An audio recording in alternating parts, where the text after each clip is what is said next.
La rose blanche de Henri Peter. Introduction. Le mouvement de la rose blanche, de ces jeunes gens et jeunes filles qui, sans hésiter, se sont dressés contre le régime nazi et ont sacrifié leur vie, commence à être connu du public en France. Leur histoire résonne toujours en nous et ne reste-t-elle pas comme un défi pour notre temps ?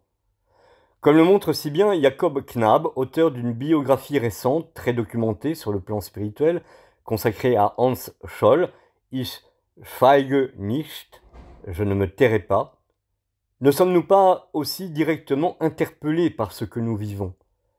Peut-être aurions-nous aussi envie de dire aujourd'hui « nous ne nous tairons pas ».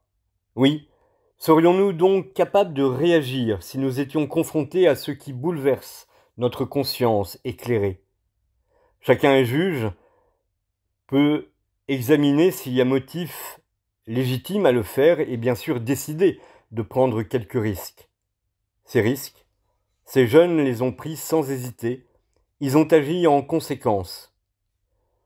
Le 22 février 1943, il y a donc plus de 80 ans, 3 membres du mouvement La Rose Blanche sont condamnés à Munich pour haute trahison par, ouvrez les guillemets, une justice d'exception après un procès expédié.